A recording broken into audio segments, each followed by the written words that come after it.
Hi, I'm Dr. Suzanne Bartlett Hackenmiller, and I appreciate you joining me today for some virtual forest bathing. Forest bathing is a term that was coined and translated directly from the Japanese term Shinden-yoku.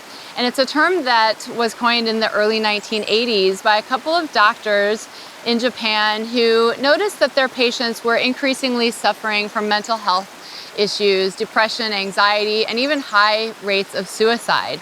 And they wondered if just getting their patients out of the lights and sounds and stress of the city out into nature could be beneficial for them, for both their mental and physical health.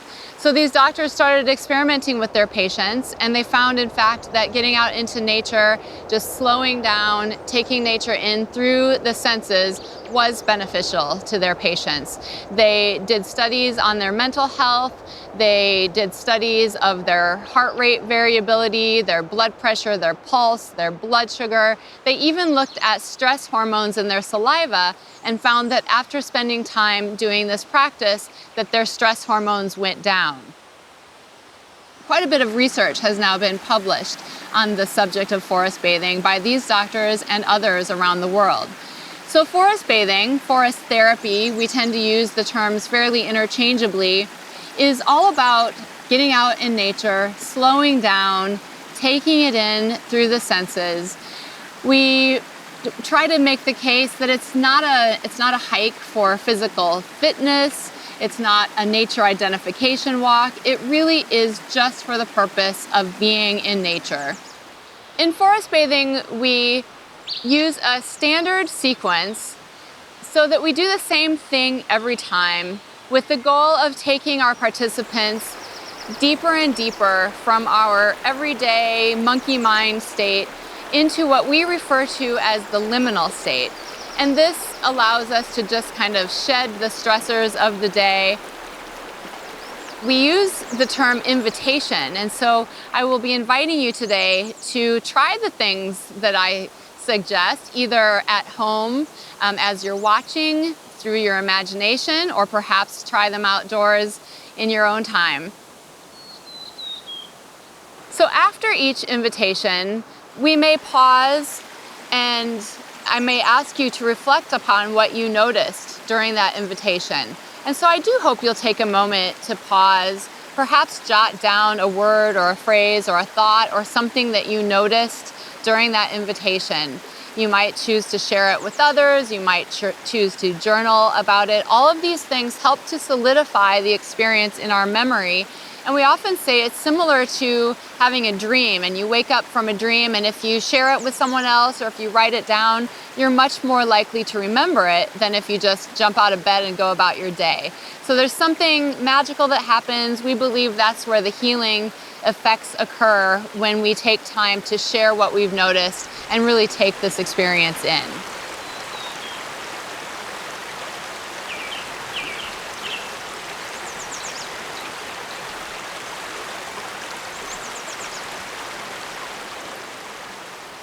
So the first invitation we do in the standard sequence is known as the pleasures of presence.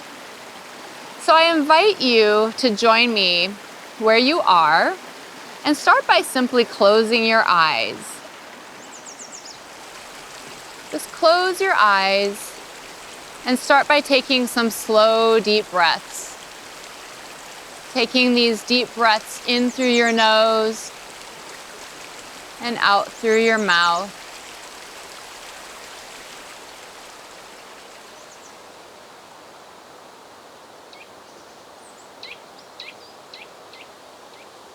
As you take these slow, deep breaths, just notice that the air that you're breathing in is the same air that's shared by all the other beings of this more than human world. We're sharing this air with the plants, the trees, the animals, and the insects that also share this space. Continuing to take these slow, deep breaths, notice the way the air feels as it enters your nostrils. Notice first the temperature of the air. Is it cool or warm? Notice the moisture of the air. Does it feel different when it enters your nose as opposed to when it leaves your body? Do you notice any fragrances?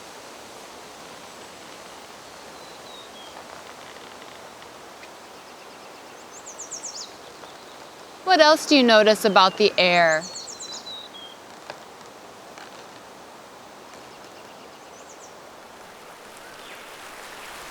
And next I invite you to notice the way the air feels as it comes into contact with your skin. Notice the air on the top of your head. Maybe it moves your hair.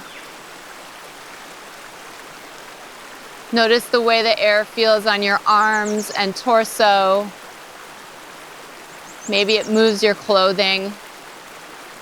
Maybe it's still.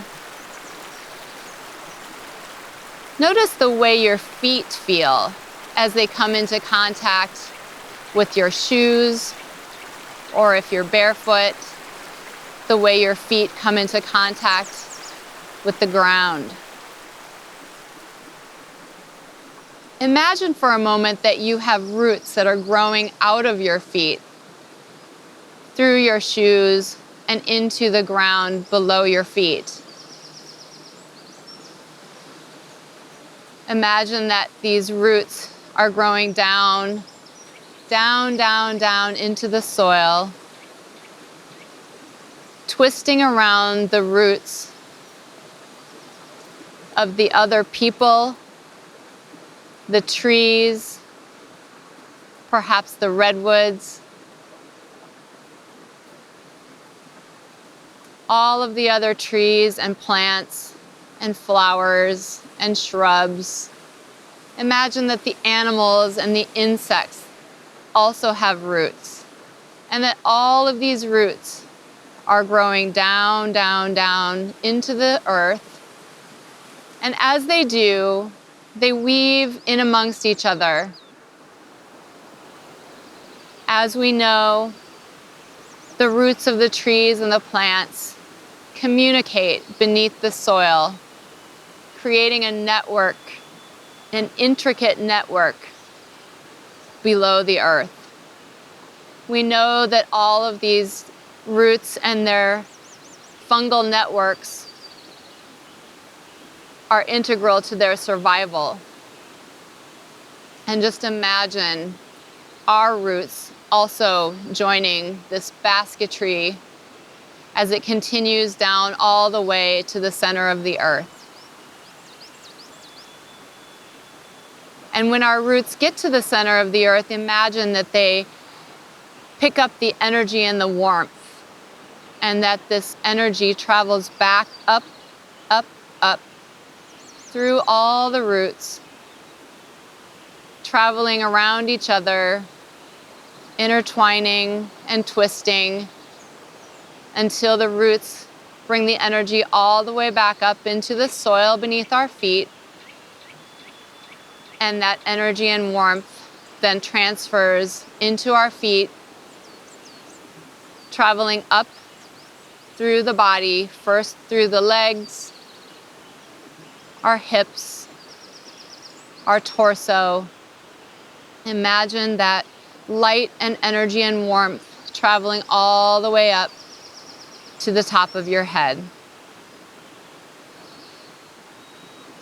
And as you continue standing here, begin to notice the sounds around you. First, start by noticing the sounds just inside your body. Perhaps you can hear your heartbeat. You might hear your breathing, maybe your stomach growling. Try to isolate just the sounds that are inside your body.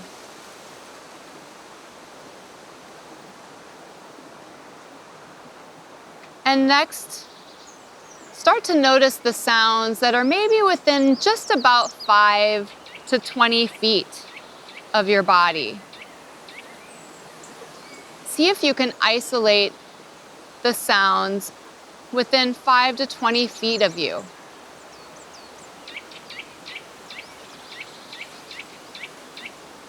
Imagine that you're bringing those sounds into your body. And then finally, notice the sounds from as far away as you can hear. Expand your awareness to notice all of the sounds.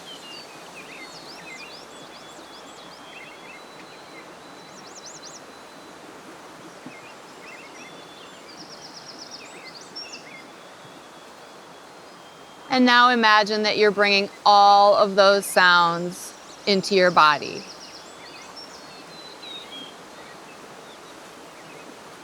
And finally, with your eyes still closed, if you're standing and if you're outdoors, start to slowly turn in a circle until you're called to stop in a particular direction. If you're watching this video, just notice if something in particular calls to you to notice it. Stop in that direction with eyes closed. And in a moment, I'll invite you to open your eyes on the count of 3. And when you do, open your eyes as if you've never been here before, as if you're seeing what you were drawn towards for the very first time. On the count of 3, you may open your eyes. 1, 2, 3.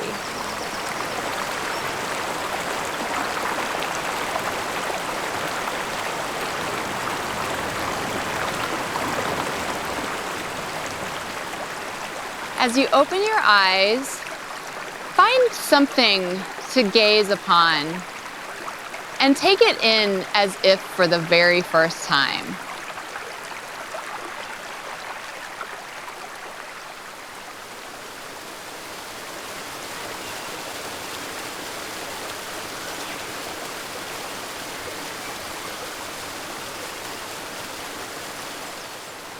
Our next invitation is known as What's in Motion. So you're invited to join us just simply noticing what is in motion.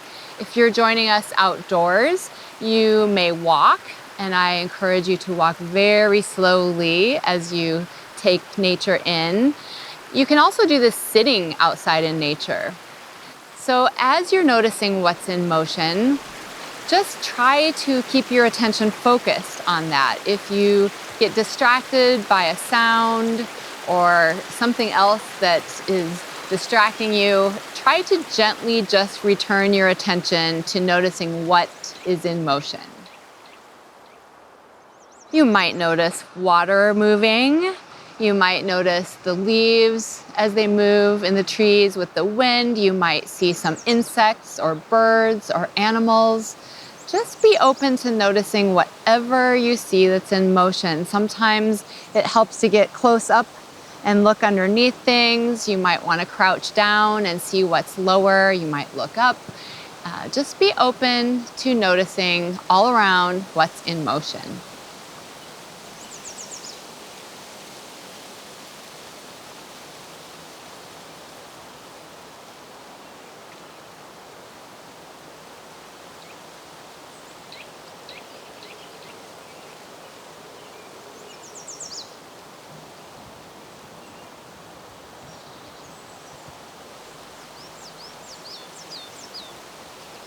Our next invitation is all about exploring our sense of touch in nature.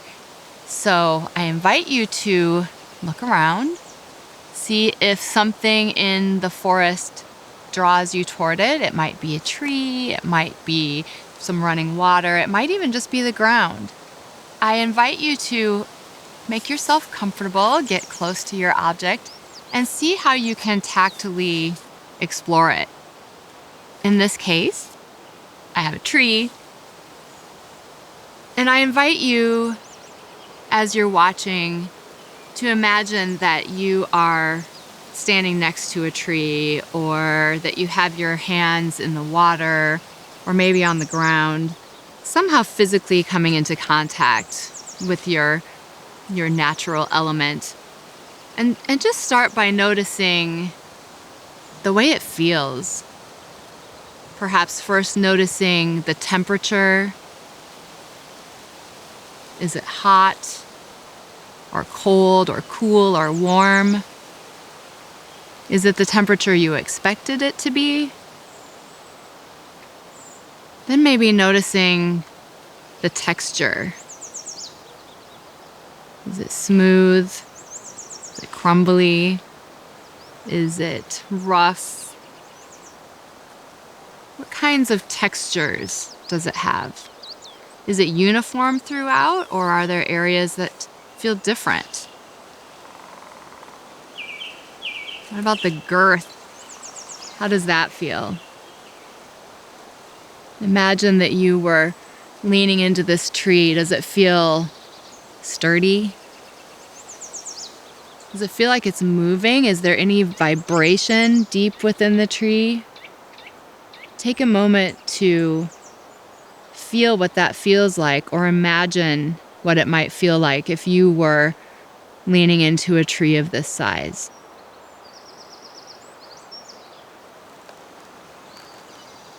Is there any motion? Is there any sound?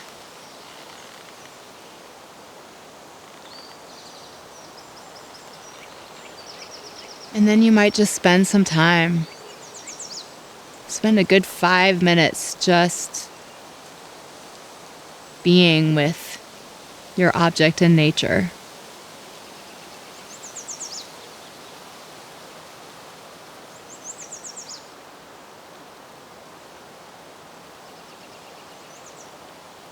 Sometimes you might even decide to pose a question to the tree and imagine that for just this moment, that perhaps the tree has an answer for your question.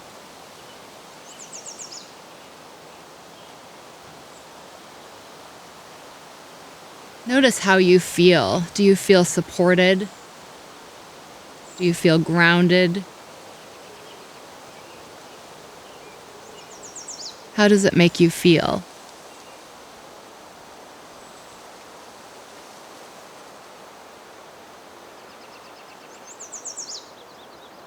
What else are you noticing?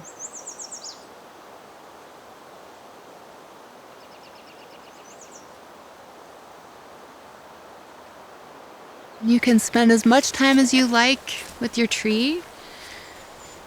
And I like to thank the tree when I'm done for this experience.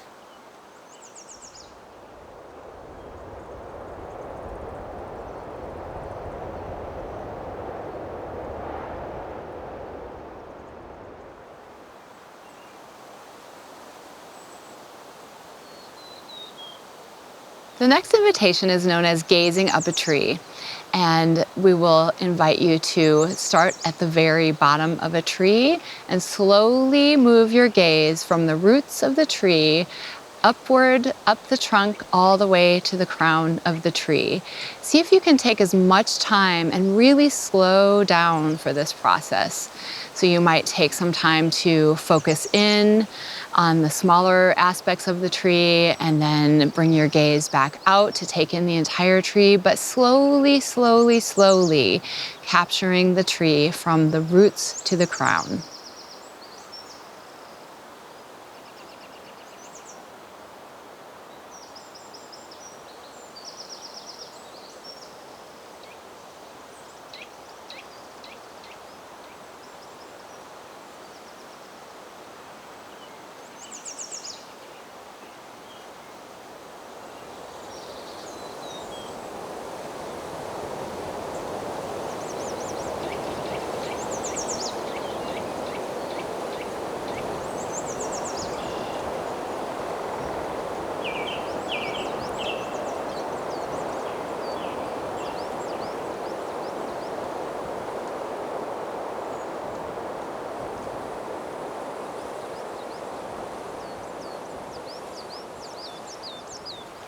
In the spirit of Shinrin-yoku, we end each forest bathing session with a tea ceremony. And so today we have gathered some of the needles from the forest and placed them in our jar. And we'll go ahead and add our water and allow it to steep for a few moments here.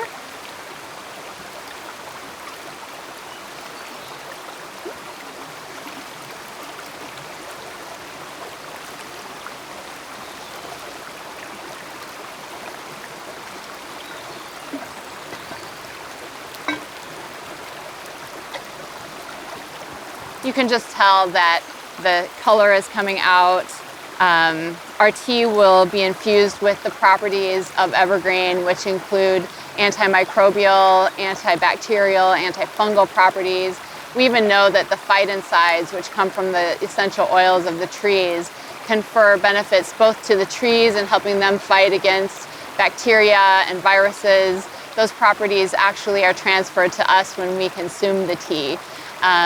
If you think about things like pine sol, we've known for a long time that we can get antimicrobial properties from evergreen teas. So we'll also be able to get vitamin C from this tea, and we'll just allow it to steep for about 5 or 10 minutes here before we go on. All right, so our tea is done steeping. We'll go ahead and take our lid off. So anytime that you're foraging in nature, a few rules apply. You always want to be sure that you have permission to forage. You always want to be sure that you know 110% what plant you're taking, that it's safe for human consumption. And we also practice the spirit of wild tending, which means that whenever we take something from nature, we also give something back. And so it might be that we even just sing a song. We might actually offer something back, which we'll do again in just a moment. So we'll go ahead and pour our tea.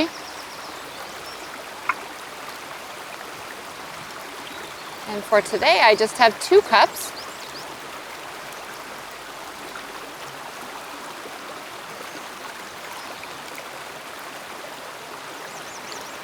I wish you could smell this.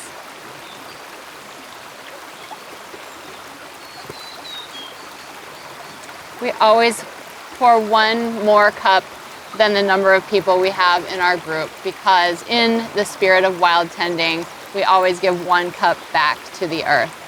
So with that, I will offer this cup of tea back to this beautiful space.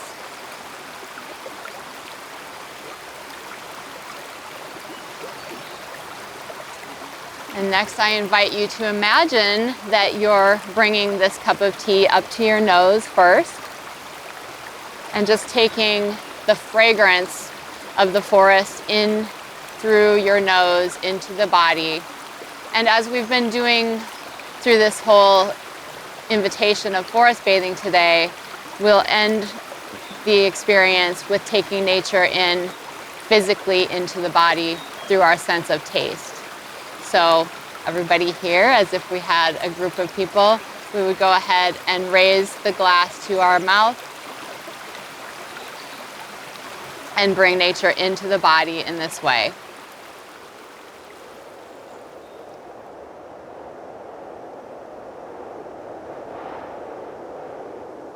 Sempervirens Fund acknowledges that redwood forests in the Santa Cruz Mountains are among the ancestral lands for many indigenous peoples who cared for these lands for millennia until they were forcibly removed. We are grateful to work with their descendants, including the Ama Mutsun tribal band and the Muwekma Ohlone tribe, to restore their cultural and traditional relationships to these magnificent lands.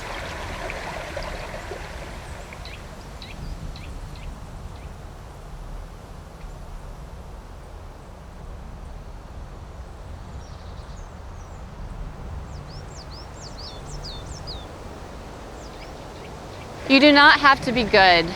You do not have to walk on your knees for 100 miles through the desert repenting. You only have to let the soft animal of your body love what it loves. Tell me about despair, yours, and I will tell you mine. Meanwhile, the world goes on. Meanwhile, the sun and the clear pebbles of the rain are moving across the landscapes, over the prairies and the deep trees, the mountains and the rivers. Meanwhile, the wild geese high in the clean blue air are heading home again. Whoever you are, no matter how lonely, the world offers itself to your imagination, calls to you like the wild geese, harsh and exciting, over and over announcing your place in the family of things. Wild Geese by Mary Oliver.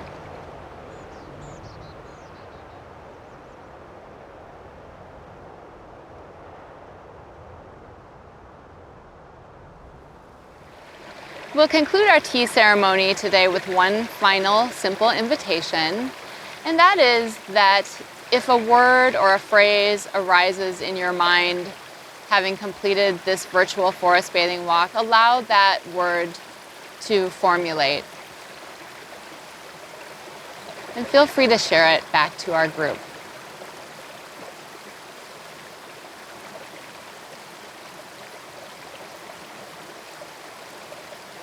And my word is gratitude for having the opportunity to spend this time with you today. Thank you for joining us for virtual forest bathing in the San Vicente Redwoods.